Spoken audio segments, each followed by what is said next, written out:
मैं निर्मल सिंह आपको अपने YouTube चैनल पर आपका स्वागत करता हूँ। मित्रों, जैसा कि हमने देखा है, लेकिन आज मैं कुछ विशेष चीज़ें बताने के चक्कर में हूँ जो आधारभूत हैं, जो ज़रूरी होता है, बेसिक चीज़ें हैं। अगर उसको समझ लिया जाए तो तमाम तरह के धारणाएं क्लियर हो जाती हैं और जो एग्ज़ाम में क्वेश्चन पूछे जाते हैं उस क्वेश्चन को समझने और उसको हल करने में सहूलियत मिलती है। आइए मित्रों, देखते हैं। तो आज ऐसे मेरा टॉपिक है राज्यपाल, लेकिन उसके पहले कुछ बेसिक कंसेप्ट पे चर्चा होगी। तो हमारी भारतीय शासन व्यवस्था के 3 आधार स्तंभ माने जाते हैं: कार्यपालिका, व्यवस्थापिका, न्यायपालिका। कार्यपालिका का काम है, व्यवस्थापिका पहले से पहले कानून बनाती है। व्यवस्थापिका का काम है कानून बनाना और कार्यपालिका का काम है उस कानून को लागू करना, जो भी कानून बनाए गए हैं। और जब कानून लागू हो जाता है तो न्यायपालिका इसकी समीक्षा करती है कि कानून सही ढंग से लागू है या नहीं है। अब मित्रों, ये चीज़ अगर संघीय शासन व्यवस्था में देखा जाए, भारत सरकार में, तो हम समझने का प्रयास करते हैं कि कौन कौन लोग कार्यपालिका के अंग हैं और कौन कौन संस्थाएं व्यवस्थापिका के अंग हैं और कौन कौन न्यायपालिका की। तो दोस्तों, सबसे पहले कार्यपालिका का अंग है प्रेसिडेंट, दूसरा पीएम प्राइम मिनिस्टर, तीसरा उसके मंत्री, जो भी मंत्रिमंडल है, उसके बाद महान्यायवादी,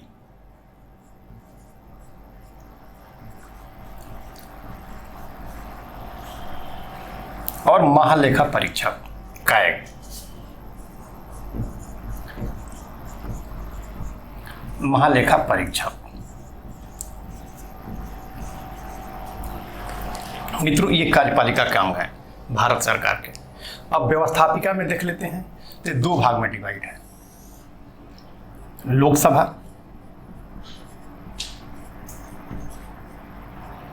और राज्यसभा।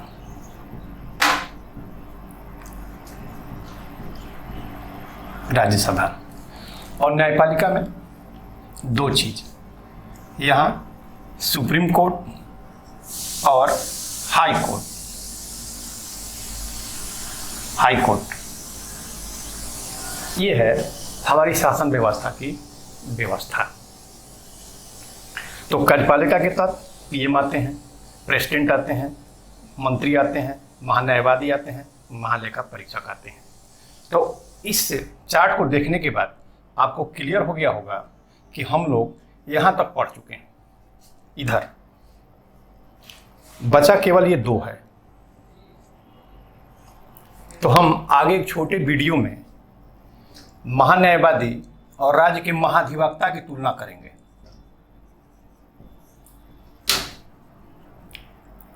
अगला वीडियो मेरा इस पे आएगा। ये छोटा वीडियो होगा, लेकिन मेरे हिसाब से उसमें इतना प्रेप मैटर होगा ताकि आप किसी भी एग्जाम में क्वेश्चन पूछे जाएं तो उस क्वेश्चन का आप आंसर दे सकें। तो ये तो मित्रों हो गया संघ की व्यवस्था। अगर यही हम कहें कि राज्य सरकार कैसे चलती है, राज्य की व्यवस्था क्या है, राज्य की व्यवस्था, तो मित्रों यही समझने की बात है। जब हम राज्य में कहेंगे, ये समझ गए होंगे आप, तो मैं थोड़ा मिटा रहा हूं। अगर राज्य में समझना होगा कि राज्य कार्यपालिका के कौन कौन से अंग हैं, तो इसको ऐसे समझते हैं।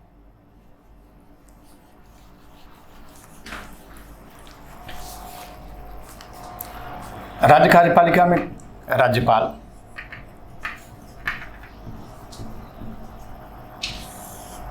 सीएम, उसके मंत्री या मंत्री परिषद और महाधिवक्ता।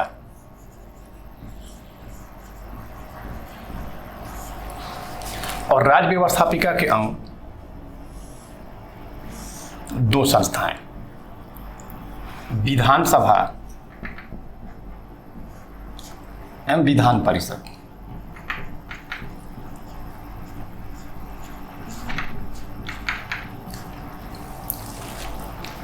और न्यायपालिका में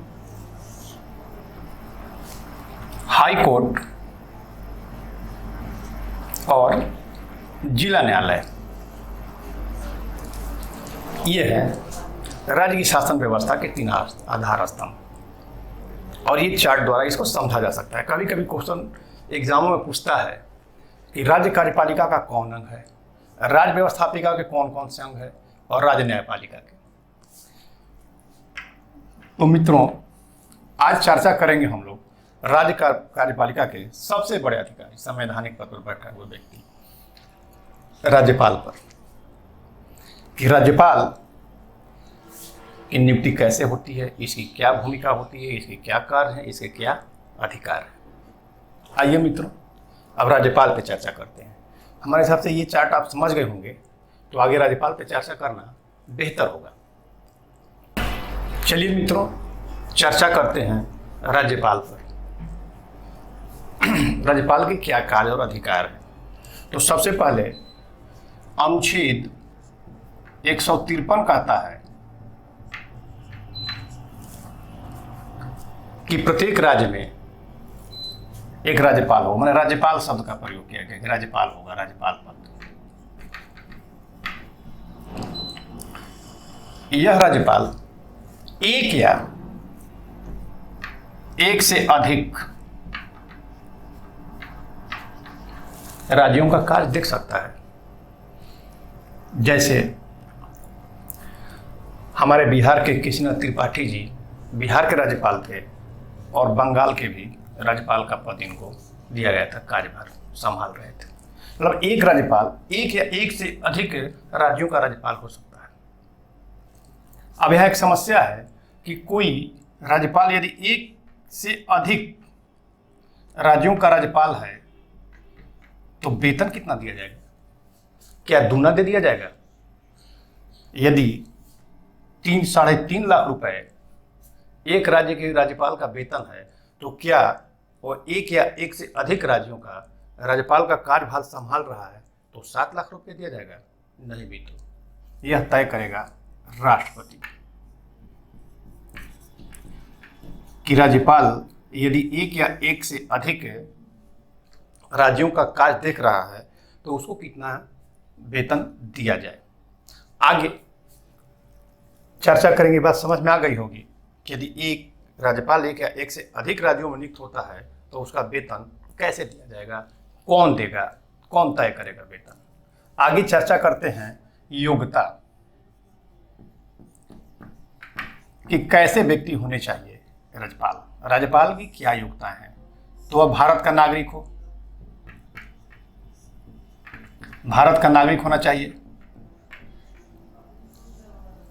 दूसरा, उसकी आयु 35 वर्ष हो। मित्रों, तो आप धीरे धीरे समझ रहे होंगे कि सारी चीजें वहीं आ रही हैं, बस यही समझने की आवश्यकता है। और तीसरा, वो अल्लाह के पद पर ना हो।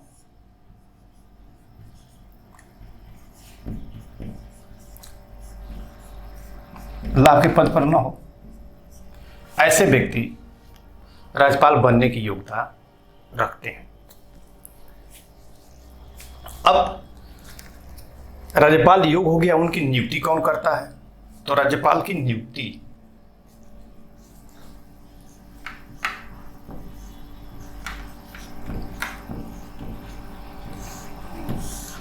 मित्रों राष्ट्रपति द्वारा किया जाता है, प्रेसिडेंट द्वारा।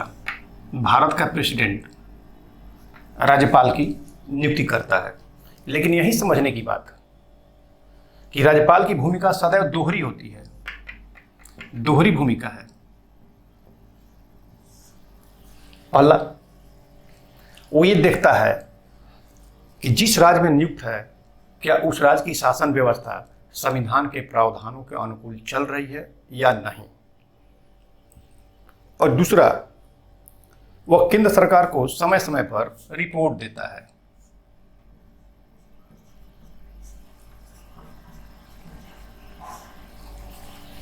कि उसकी शासन व्यवस्था सही ढंग से चल रही है या नहीं। यही दोहरी भूमिका होती है, केंद्र के साथ भी जुड़ा हुआ होता है और राज्य सरकार के साथ भी जुड़ा हुआ होता है। ठीक है, और यही चीज आगे मतभेद पैदा करता है। बाद में इस पर चर्चा कभी किया जाएगा कि राज्यपाल का पद इतना विवादित क्यों है। ऐसे देखा गया है कि अभी मान लीजिए बीजेपी की गवर्नमेंट है और भिन्न भिन्न राज्यों में दूसरी पार्टियों की सरकार है, तो देखा गया कि राज्यपाल और सरकार के बीच, राज्य सरकारों के बीच टकराव देखा जाता है। जैसे हम बंगाल में देख सकते हैं, बंगाल के राज्यपाल और वहाँ की सीएम ममता बनर्जी निरंतर विवाद में बने रहते हैं। तो यही दोहरी भूमिका होती है राज्यपाल की। अब मित्रों, शपथ कौन दिलाता है, शपथ पे चर्चा करते हैं कि राज्यपाल को शपथ कौन दिलाता है। शपथ, तो मित्रों राज्यपाल को शपथ दिलाता है जिस राज्य में राज्यपाल नियुक्त होता है उस राज्य का हाई कोर्ट का मुख्य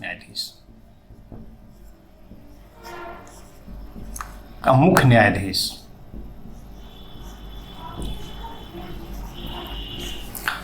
ऐसे भी हम देखेंगे कि राज्यपाल चीफ मिनिस्टर की नियुक्ति करता है, मंत्री उसके सलाह से अन्य मंत्रियों की नियुक्ति करता है। तो उससे बड़ा है तो उसको चीफ मिनिस्टर तो शपथ दिलाएगा नहीं।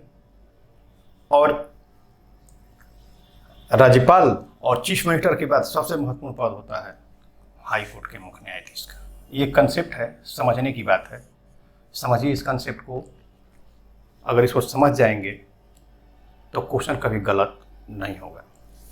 अब आगे चर्चा होती है कार्यकाल की, कि कितना कार्यकाल होता है राज्यपाल का। यहां मित्रों दो चीज समझने की आवश्यकता है। आमतौर पर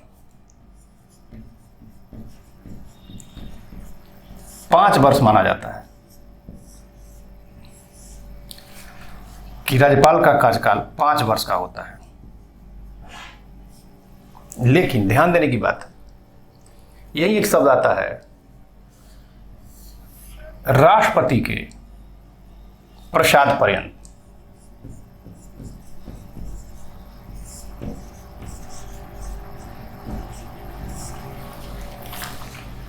कहने का मतलब यह है कि राज्यपाल को जब चाहे राष्ट्रपति उसको पद से हटा सकता है। ठीक है, और राष्ट्रपति का मतलब होता है मंत्रिपरिषद, प्रधानमंत्री। मैंने पहले ही बताया कि राष्ट्रपति जो भी कार्य करता है वो सारे काम राष्ट्रपति के नाम से प्रधानमंत्री और उसके मंत्रिपरिषद द्वारा किया जाता है। तो यहाँ आपको समझने में दिक्कत नहीं हुई होगी मित्रों। चलिए आगे चर्चा करते हैं राज्यपाल के वेतन और भत्ते पर।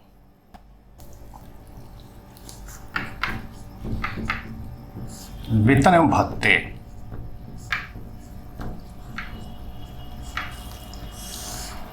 तो राज्यपाल जो कार्य करता है, संपन्न करता है, उसके लिए उसको कुछ वेतन और भत्ते दिए जाते हैं ताकि वह बेहतर ढंग से अपना जीवन यापन कर सके, निर्वहन कर सके सम्मानजनक ढंग से। तो उसको 3,50,000 रुपए वेतन के रूप में दिए जाते हैं प्रत्येक राज्यपाल को। इसी के साथ साथ ये प्रश्न उठता है कि ये वेतन कहां से दिया जाता है। तो राज्य की संचित निधि से। संचित निधि, यहां एक और महत्वपूर्ण प्रश्न है, राज्यपाल का वेतन तो दे दिया गया, राज्यपाल का पेंशन कौन देगा? क्योंकि एक राज्यपाल अपने कार्यकाल के दौरान भिन्न भिन्न राज्यों में तैनात रहता है। तो हो सकता है कि किसी राज्य में 2 महीने रहा हो, किसी राज्य में 5 वर्ष रहा हो, किसी राज्य में 2 वर्ष रहा हो। तो राज्यों के बीच मतभेद उत्पन्न हो सकता है कि भैया वेतन तो हम देंगे, पेंशन नहीं देंगे, क्योंकि आप तो हमारे पास काम कम किए थे। यही कारण है कि राज्यपाल को पेंशन भारत सरकार के संचित निधि से दिया जाता है। पेंशन भारत सरकार के संचित निधि से दिया जाता है। मित्रों, इसको ध्यान देने की आवश्यकता है। राज्यपाल का जो वेतन मिलता है वो राज्य सरकार संचित निधि से देती है उसके कार्यकाल के दौरान, और जब रिटायर हो जाता है तो पेंशन उसको भारत सरकार की संचित निधि से दिया जाता है। अब आगे हम चर्चा करेंगे कि राज्यपाल किन दायित्वों और कर्तव्यों का निर्वहन करता है। भारतीय प्रशासनिक व्यवस्था में, शासन व्यवस्था में उसकी क्या भूमिका है, आइए मित्रों इस पर चर्चा करते हैं। ठीक है मित्रों, अब राज्यपाल के कार्य और अधिकार पर चर्चा करते हैं। तो सबसे पहले कार्यपालिका संबंधी कार्य देखते हैं कि कौन कौन से करता है। कार्यपालिका संबंधी कार्य, तो जैसा कि आप राष्ट्रपति में समझे होंगे कि संघ की कार्यपालिका का प्रधान राष्ट्रपति होता है, उसी ढंग से राज्य कार्यपालिका का प्रधान राज्यपाल होता है।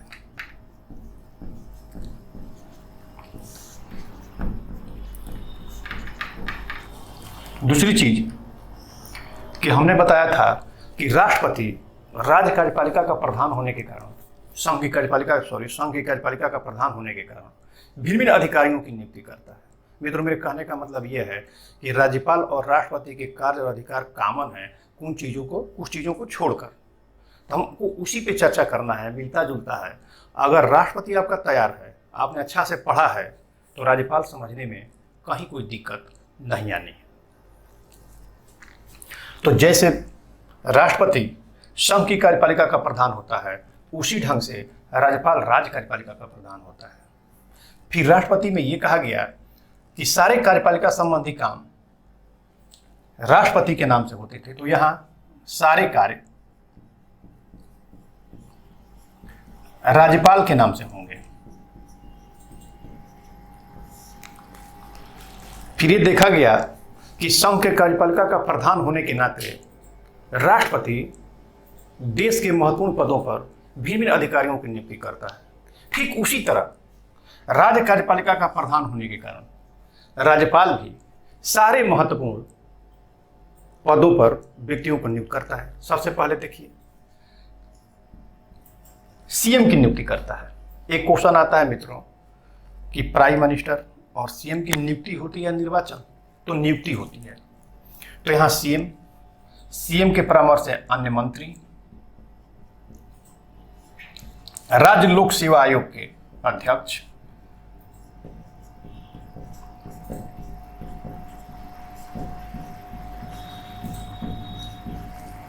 राज्य वित्त आयोग,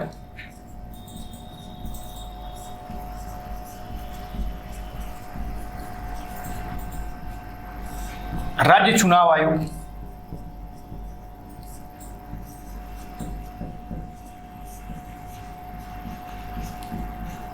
एवं विश्वविद्यालय के कुलपति।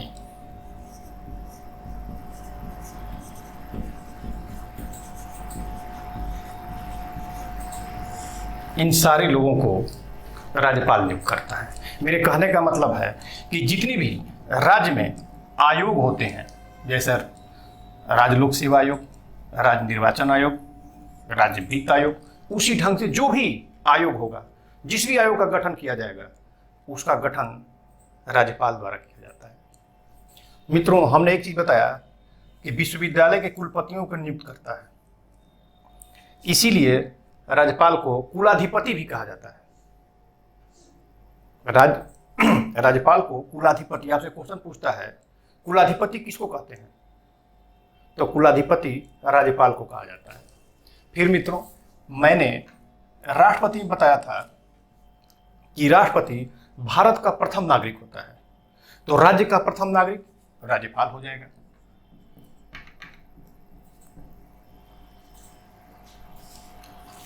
और फर्स्ट लेडी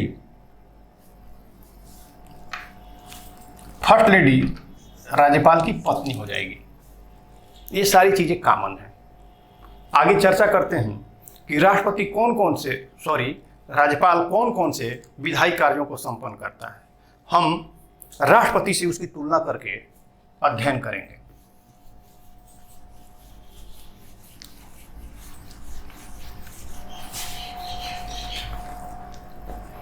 चलिए मित्रों, देखते हैं विधायी कार्य।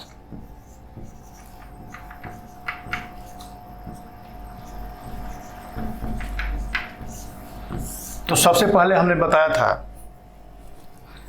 कि राष्ट्रपति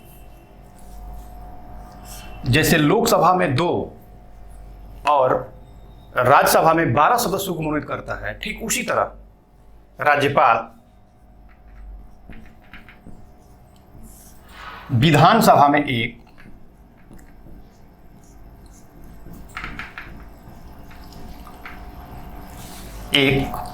और विधान परिषद में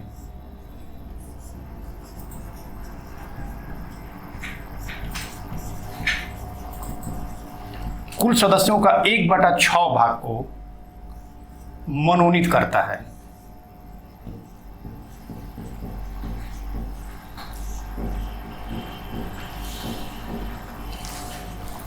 यहां ध्यान देने की बात है मित्रों कि एक कैसे होंगे, एंग्लो इंडियन,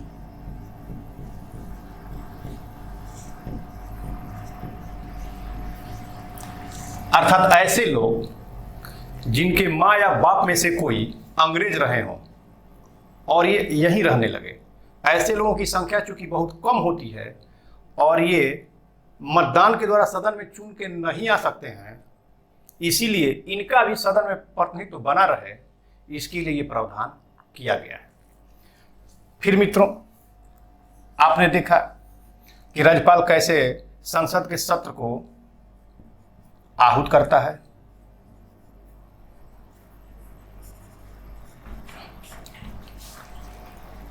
सत्रावसान करता है और विघटन करता है।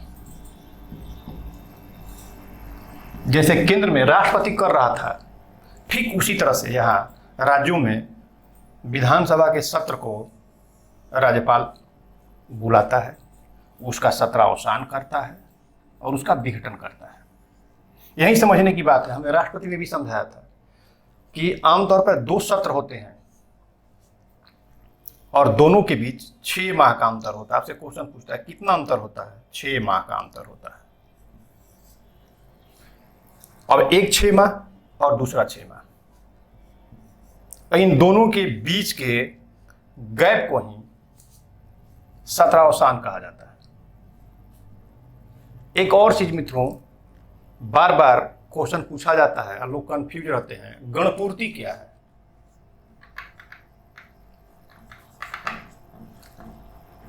या कोरम।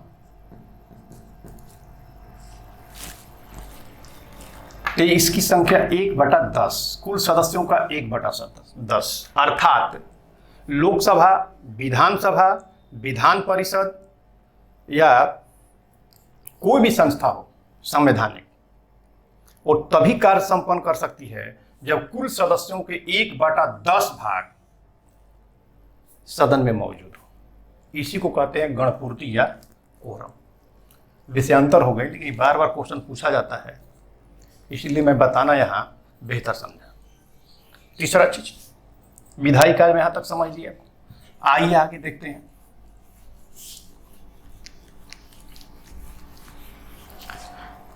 कि राज्यपाल के हस्ताक्षर के बिना कोई भी विधेयक कानून नहीं बनता है। अब विधेयक और कानून में अंतर समझ लीजिए। तो मान लीजिए कोई कानून बनाना है हमको, जैसे दहेज प्रथा पर, दहेज प्रथा पर कानून बनाना है, तो प्रस्ताव या तो विधानसभा में आएगा या विधान परिषद में, कहीं से भी आ सकता है। इससे आता है तो यहां से पारित होकर के यहां आएगा, या इससे आता है तो यहां से पारित होकर के यहां आएगा इस सदन में। और राष्ट्रपति राज्यपाल जैसे इस विधेयक पर हस्ताक्षर कर देता है, यानी अपनी अनुमति दे देता है, तो वो विधेयक कानून बन जाता है। अर्थात कहने का अर्थ यह है कि विधेयक का अर्थ कच्चा मसौदा, और जैसे ही विधानसभा, विधान परिषद और राज्यपाल की सहमति उस पर मिल जाती है तो वो विधेयक कानून बन जाता है। मेरे समझाने का मतलब है कि जब तक राज्यपाल हस्ताक्षर नहीं करेगा तब तक कोई भी विधेयक कानून नहीं बन सकता है। राष्ट्रपति में हमने देखा कि लोकसभा या राज्यसभा द्वारा पारित विधेयक जब राष्ट्रपति के पास जाता है तो राष्ट्रपति के पास दो विकल्प होते हैं या तीन विकल्प कह लीजिए, अनुमति देगा, अनुमति नहीं देगा या पुनर्विचार के लिए वापस कर देगा। यही समझने की बात है कि राज्यपाल की एक शक्ति और बढ़ जाती है, वह यह है कि इसके पास चार विकल्प हो जाते हैं। वो अनुमति विधेयक पर दे भी सकता है, नहीं भी दे सकता है, वापस पुनर्विचार के लिए लौटा भी सकता है एक बार, और जरूरत पड़ने पर राष्ट्रपति के पुनर्विचार के लिए आरक्षित रख सकता है। यही ध्यान देने की बात है।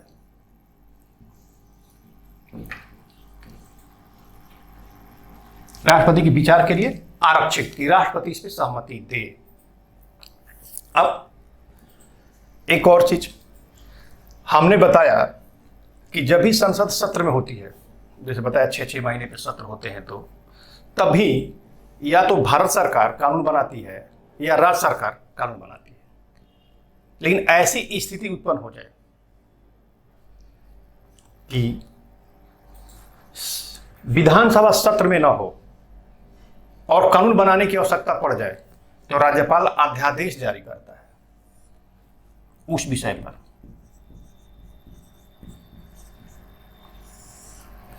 और इसकी भी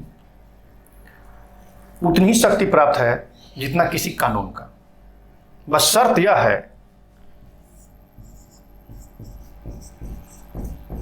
कि 6 सप्ताह बाद जब विधानसभा का बैठक होगा, विधानसभा सत्र में आएगा, तो उसी अनुमति लेनी होगी।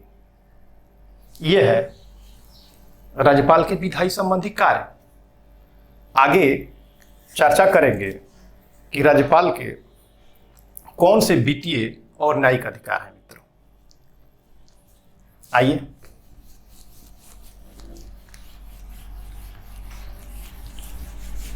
देखते हैं राज्यपाल के कौन से।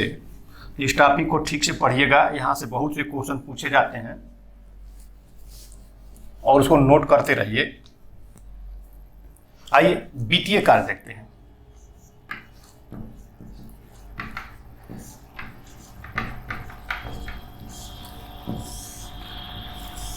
जैसा कि हम लोगों ने राष्ट्रपति में देखा था कि धन विधेयक बगैर राष्ट्रपति की अनुमति के लोकसभा में नहीं रखा जा सकता है। ठीक उसी तरह से धन विधेयक राज्यपाल की अनुमति से सदन में रखा जाएगा। ये बात समझ में आ गई होगी। ठीक जैसे हमने कहा कि राष्ट्रपति सदन में बजट रखवाता है, तो राज्य में सदन में बजट कौन रखवाएगा?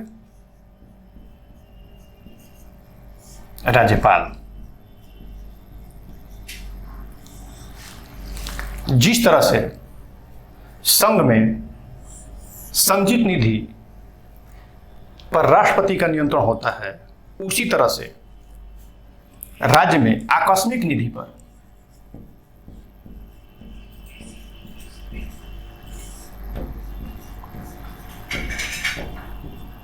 राज्यपाल का नियंत्रण होता है, गवर्नर का। ये होते हैं राज्यपाल के वित्तीय कार्य। आगे चर्चा करेंगे राज्यपाल के न्याय संबंधी कार्य। आइए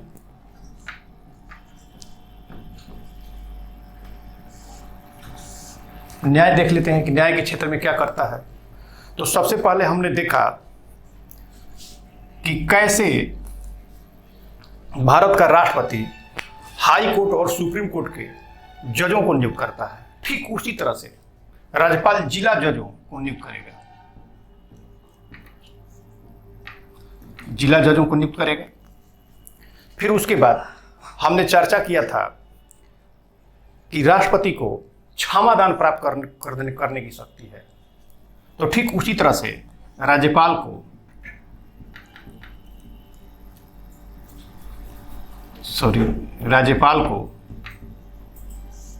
अनुच्छेद 161 के तहत क्षमादान करने की शक्ति है।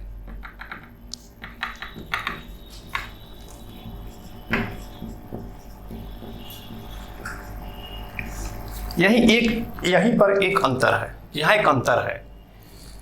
राष्ट्रपति मृत्युदंड पाए व्यक्तियों को क्षमा कर सकता है, लेकिन राज्यपाल नहीं कर सकता है। किसी को अगर मृत्युदंड कोर्ट द्वारा दे दिया गया हो तो उस पर वह क्षमा प्रदान उनको नहीं करेगा।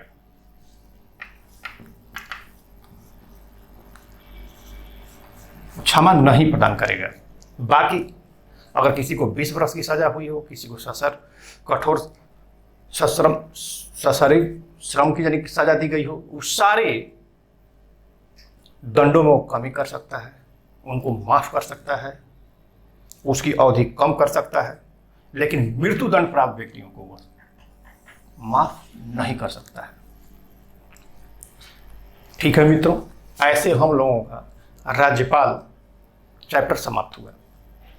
मित्रों, अगर मेरा वीडियो पसंद आया हो तो लाइक करिए, शेयर करिए अपने मित्रों के बीच। इससे आत्मबल बढ़ता है, मनोबल बढ़ता है, कार्य करने की प्रेरणा मिलती है। अब हम अगले वीडियो में मिलते हैं, जिसमें विधानसभा पे चर्चा होगी। राज्य की विधायी अधिकारों पर चर्चा करेंगे। कौन कौन से विधायी संस्थाएं हैं, उनके क्या क्या कार्य और क्या क्या अधिकार। धन्यवाद।